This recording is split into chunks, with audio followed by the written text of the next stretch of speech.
சொல்லுங்க திருமதி ஈஸ்வரி, உங்க அப்பாக்கு நடந்த அடுத்த விஷயம் என்ன? இது 27 வயசுலன்னு சொன்னாரு. அவரும் அவரோட ஃப்ரெண்டும் படம் பார்க்க போயிருந்திருக்காங்க. படம் பார்த்துட்டு நைட்டு 11:30 மணிக்கு மேல ஆயிடுச்சா வரத்துக்கு. அது அந்த ரோட்ல வந்துகிட்டே இருக்கும் போது திடீர்னு பைஸ்கல்ல தான் போயிருக்காங்க. பஞ்சட் ஆயிடுச்சு. அப்ப சரின்னு 2 பேரும் இறங்கி உருட்டிக்கிட்டே வந்திருக்காங்க. உருட்டிக்கிட்டே வரும்போது அந்த ரோடே ஒரு மாதிரி அமானுஷமா இருந்துச்சான். ஒரு மாதிரி சத்தம், ஒரு மாதிரி ஏதோ ஒண்ணு அவங்களுக்கு சரியாவே இல்லையா. என்னமோ ஒரு பயம், அது சரியாவே இல்லை. என்னமோ நம்ம முன்னுக்கு என்னமோ நடந்து போற மாதிரி என்னென்னமோ தோணுதான். என்னென்ன அப்ப கூட அந்த ஃப்ரெண்டு சொன்னாராம், நம்ம இங்கேயே அந்த யூரியனை வட்டமா அடிச்சுட்டு இங்கேயே நின்றுக்கலாம், வெடிஞ்ச பிறகு நம்ம இங்கிருந்து அவரு ஐடியா கொடுத்துருக்காரு. ஏன்னா புது டெக்னிக்கா இருக்கு. அவங்க சொல்லியிருக்காங்க, யூரின்லாம் அடிச்சுட்டு நடுவுல நின்றுக்கிட்டோம்னாக்கா பேய் நம்மள அட்டாக் பண்ணாதுன்னு அவங்க சின்ன வயசுல சொல்லியிருக்காங்க. எங்க அம்மா எல்லாம் சொல்லியிருக்காங்கடா.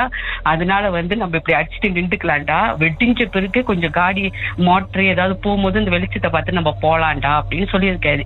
உடனே அப்பா சொல்லியிருக்காரு, நம்ம இங்கேயே நின்றோம்னாக்கா இன்னும் நம்மளுக்கு பயமா இருக்கும், நம்ம ஏதாவது மந்திரம் சொல்லிக்கிட்டே நம்ம அப்படியே வீட்டுக்கு போயிடலாம் அப்படின்னு சொல்லிட்டு அந்த ரோட்ல போயிருந்திருக்காங்க.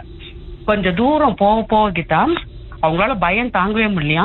ஆனா அவங்க அந்த மந்திரத்தை சொல்லிக்கிட்டே போகும்போது இது அப்பா சொன்னாங்க, நம்ம அவர் முன்னுக்கு கொஞ்சம் ஒரு 10 அடி முன்னுக்கு ஒருத்தர் சட்டை போடலையா, வெள்ளை வேட்டி தலப்பா கட்டியிருந்தாராம். மின்னுக்கு போறாராம். அவரு வந்த பிறகு அந்த இடமே ஒரு மாதிரி சேஃப் ஜோன் மாரி ஆயிடுச்சான். ரொம்ப சேஃபா இருக்கிற மாரி, ரொம்ப இதா இருக்கிற மாரி இருந்துச்சான். அவரு மின்னுக்கு போயிட்டு இருக்கதான் இப்ப இவங்க 2 பேர் பேசிக்கிறாங்களாம். இதே எப்படியாவது போய் அவரோட சேர்ந்துக்கலாம், அவரோட சேர்ந்து நம்ம 3 பேரும் ஒன்னா போயிட்டோமா கொஞ்சம் பயம் இருக்காது, நம்ம போயிடலாம் அப்படின்னு சொல்லிட்டு வேகமா நடக்கிறாங்களா. அப்பயும் அவர் அந்த 10 அடி மின்னுக்கு தான் போறாராம். இவங்க கொஞ்சம் ஓடுறாங்களா, அப்பயும் அவர் அந்த 10 அடிக்கு மின்னுக்கு தான் போறாரு. அவரை வெட்டவே முடியலையா இவங்க 2 பேர்த்தாலையும். வெட்டிக்கிட்டு மின்னுக்கும் போக முடியல, அவர் கூடயும் போக முடியல. ரொம்ப என்னடா இவரை மட்டும் வெட்டிக்கிட்டே போக முடியலன்னு சொல்லிட்டு சரி ஏதோ ஒண்ணு நடந்து போய்கிட்டே இருந்திருக்காங்க.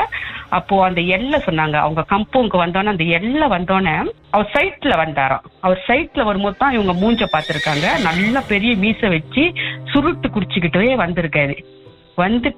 அப்படியே சைட்லயே போயிட்டு அந்த எல்லை வந்தோன்னு கிட்டா காட்டுள்ளுக்கு ஒரு பாட்டுக்கு அதுல பாதியே இல்லையா காட்டுள்ளுக்கு பூந்து போயிட்டாராம். அந்த லைட் எல்லாம் வந்தானா வீட்டுங்களோட வெளிச்செல்லாம் வந்த பிறகு அந்த இடத்துலயே அவங்க இது பண்ணிட்டு காட்டுள்ளுக்கு பூந்து போயிட்டாராம். காட்டுள்ளுக்கு போனா மறுநாள் இவங்க எல்லாம் வீட்டுக்கு போயிட்டாங்க, எல்லாம் இது பண்ணிட்டாங்க. மறுநாள் அவர் இந்த உள்ளுக்கு தானே பூந்து போனாரு அப்படின்னு சொல்லிட்டு அப்பாவும் அவரோட ஃப்ரெண்டும், ஏன்னா அப்பா ஒண்டினாக்கா கூட யாரும் நம்ப மாட்டாங்கன்னு ஃப்ரெண்டும் கூட இருக்காருல்ல, அவங்க உள்ளுக்கு பார்த்திருக்காங்க. அந்த காட்டுள்ளுக்கு என்னடா போனாரு அப்படின்னு பார்த்தா உள்ளுக்கு போனாக்கா உள்ளுக்கு ஒரு முனீஸ்வரர் கோயில் இருந்திருக்கு. அந்த முனீஸ்வரர் தான் எங்களுக்கு பாதுகாப்பா இருந்திருக்காரு அப்படின்னு அப்பா சொன்னாரு. அந்த பயத்துல இருந்து அந்த எல்லா வரைக்கும் எங்களை கூட்டு விட்டுட்டு போயிட்டாரு. ஆனா கடைசி வரைக்கும் எங்களால அவரை வெட்டிட்டு முன்னுக்கு வரவே முடியல அப்படின்னு அப்பா சொன்னாரு. இந்த 2வது கதைய பிரேக் பேசுவோம். ஓகே.